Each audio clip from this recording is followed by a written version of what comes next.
The night was heavy, the air thick with silence that clung to the streets like an invisible fog, broken only by the faint hum of distant traffic and the occasional barking of a stray dog searching for scraps. In the heart of this city, beneath street lamps that flickered like dying fireflies, walked David, a man whose back seemed bowed not just by the weight of the bags he carried but by the invisible burden of life itself. He was 35 but looked older, his face weathered with exhaustion, sleepless nights, and the kind of grief that can age a man before his time. In his right hand was a plastic bag containing day-old bread, a carton of milk, and a few discounted vegetables. In his left was the small, delicate hand of his daughter, Lily, only 7 years old, her bright eyes trying to disguise the hunger gnawing at her belly and the sadness she absorbed from watching her father fight battles she couldn't yet understand. David was a struggling single dad, the kind who worked odd jobs by day and collapsed into his mattress by night, praying that tomorrow would bring something better, some miracle that might lighten the storm that had been chasing him since his wife passed away 3 years ago. He still remembered the night she left, a car accident on her way home from work, and the phone call that shattered his world, leaving him to pick up the pieces not just of his life, but of their daughter's innocence. Since then, he had been everything at once: mother, father, provider, protector, comforter. Every smile he gave Lily was carefully stitched together to hide his own tears, and every bedtime story he told her was a promise he whispered to himself that no matter how hard life became, he would not fail her. On this particular night, David and Lily were walking home across the old bridge that stretched across the river. The bridge was a place David never lingered, it carried too many shadows, too many stories of those who gave up, leaving their shoes behind as silent memorials. He tightened his grip on Lily's hand, eager to cross quickly and tuck her into bed. But then, something stopped him. Something unusual caught his weary eyes, a figure at the edge of the bridge, outlined by the dim streetlight. It was a girl, no older than 16 or 17, her thin body trembling against the cold iron rail, her hair falling in messy strands over her face as the night wind pushed it back and forth. At first, David tried to look away. He told himself he had no strength to fight another battle tonight. His life was already a storm, and he was barely holding the umbrella. But Lily noticed, her small voice piercing the silence with an innocent tremor, "Daddy, why is that girl standing there? She looks sad." David's heart sank. He knew. He didn't want to admit it, but he knew what was happening. The girl was standing on the edge of despair, and one wrong step could end her story forever. "Don't look, sweetheart," he whispered, trying to guide Lily forward, but his feet wouldn't move. Something inside him, a voice louder than the fear of failing, told him he couldn't walk away. Maybe it was because he had seen that same emptiness in the mirror some nights when he wondered if Lily would be better off without him. Maybe it was because he remembered how close he came to giving up once, but Lily's laugh had pulled him back.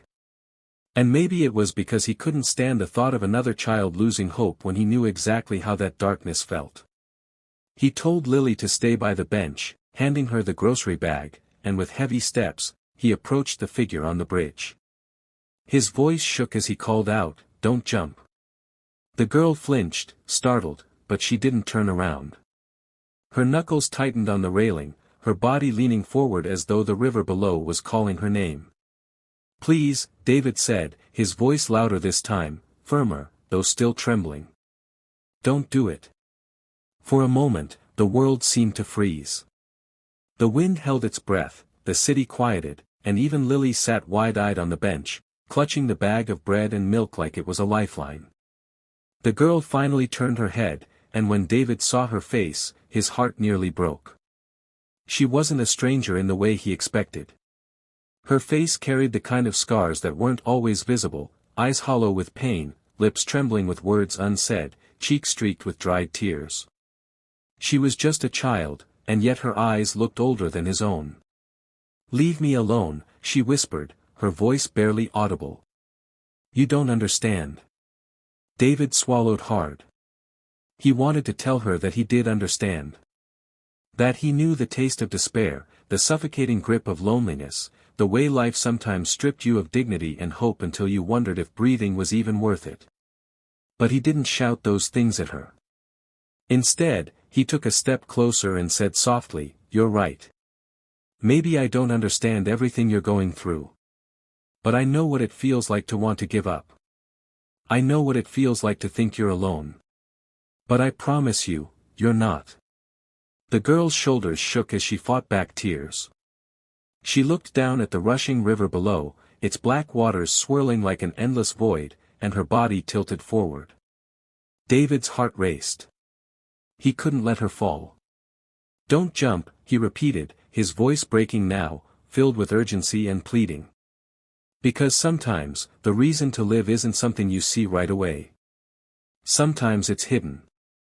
I only found mine when I thought I had nothing left. She's sitting over there on the bench, waiting for me."